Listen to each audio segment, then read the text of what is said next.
Hello friends, welcome back to my channel. আশা করি আপনারা সবাই খুব ভালো আছেন। তো আজকে আমি চলে এসেছি পনির পরোটা রেসিপি নিয়ে। তো আজকে তৈরি করব পনির পরোটা। তো চলুন ভিডিওটি স্কিপ না করে পুরোটি দেখা যাক। তো আমি পনির পরোটা করার জন্য প্রথমে এখানে কড়াই বসিয়ে নিয়েছি এবং কড়াইয়ে সর্ষের তেল দিয়ে দিয়েছি। সর্ষের তেলের মধ্যে আমি দিয়ে দিচ্ছি একটা পেঁয়াজ আর একটা টমেটো ছোটো ছোটো করে কুচি করে। তো আমি পেঁয়াজ আর টমেটোটা হালকা করে একটুখানি ভেজে নিচ্ছি। এরপরে আমি দিয়ে দিচ্ছি 1 চা চামচ মতো আদা রসুন বাটা। আদা রসুন বাটা দিয়ে আমি আবার সমস্ত উপকরণগুলো ভালোভাবে নেড়ে চেড়ে নিচ্ছি। এরপর আমি দিয়ে দিচ্ছি পরিমাণ মতো নুন, পরিমাণ মতো লঙ্কা গুঁড়ো আর পরিমাণ মতো হলুদ গুঁড়ো, আর দিচ্ছি 1 চা চামচ মতো ধনে জিরে গুঁড়ো দিয়ে আমি ভালোভাবে এটা আবার মিশিয়ে নিচ্ছি। আমি কিন্তু আগে থেকে পনির গ্রেট করে নিয়েছি, এখানে কিন্তু পনির লাগবে। এই যে আমি পনিরটা আগে থেকে কিন্তু গ্রেট করে নিয়েছি। আমি এখানে 100 গ্রাম মতো পনির নিয়েছি এবং এটা আমি আগে থেকে গ্রেট করে নিয়েছি, আমি বললামই। তো আমি এটা ভালোভাবে নেড়েচেড়ে সমস্ত উপকরণ একেবারে ভালোভাবে মিশিয়ে নিচ্ছি, আর কাজটা কিন্তু লো ফ্লেমে করতে হবে। আর একদম লাস্টে আমি চিনি দিয়ে দিয়েছি। চিনিটা আমার দিতে মনে ছিল না, আপনারা আগেই দিয়ে দেবেন, নাহলে চিনিটা গুলতে একটু সমস্যা হতে পারে।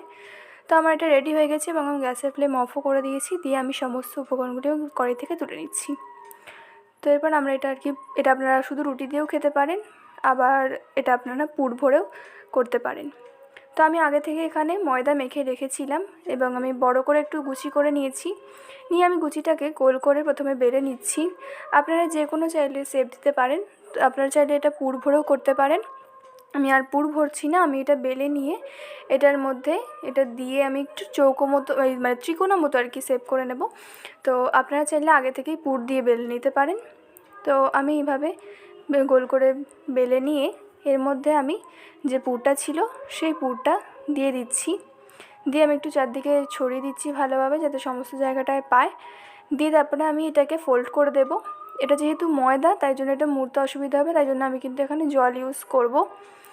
মানে ওটা আপনারাও জল ইউজ করতে পারেন আর কি, নাহলে মোড়াটা ঠিকমতো হবে না, বেরিয়ে যেতে পারে পুরটা বাইরে। আর এরপরে আমি এটা আরেকটা ফোল্ড করে দিলাম, দিয়ে আমি এটা যেতে ত্রিকোণা মতো করে দিয়েছি। আর দেখুন এবার আমি জলটা ইউজ করলাম যাতে মুড়ে যায় ভালোভাবে, খুলে না যায় এবং পুরটাও যেন বেরিয়ে না যায়। দিয়ে এবার আমি এটা বেলে নিচ্ছি ত্রিকোণা যেরকম করেছি, করে আমি পুরোটা ত্রিকোণা একটু বাড়িয়ে নিচ্ছি, খালি একদম তো নাহলে ছোটো হয়ে যাবে। তো আমি একটু বাড়িয়ে নিয়ে বেলে নিয়েছি। এইভাবে আমি যতগুলো করব ততগুলো বেলে নেব। তো আপনাদেরকে আবারও বললাম যে আপনারা যদি চান তাহলে পুর ভরেও কিন্তু করতে পারেন, আর যদি না চান তাহলে আমি যেরকমভাবে দেখাচ্ছি সেরকমভাবে করতে পারেন। আবার এটা শুধুও খাওয়া যায়, মানে রুটি দিয়ে শুধুও খেতে পারেন। তো আমি এখানে কয়েকটা মতো বেলে নিয়েছি। তো এরপর আমি কড়াইয়ের মধ্যে তেল দিয়ে দেব। যে করে আমি পনির ভাজলাম, মানে মশলাটা করলাম পুরটা, সেটার কড়াইয়ের মধ্যে আমি আর কি 2 পলা মতো সাদা তেল দিয়ে দিয়েছি। দিয়ে এবার আমি পরোটাগুলোকে ভেজে নেব। তো যাতে খুব একটা বেশি তেল না লাগে, তার জন্য আমি একটা কড়াইয়ের মধ্যেই 2টি করে পরোটা দিয়ে একবারে ভেজে নিতে পারেন।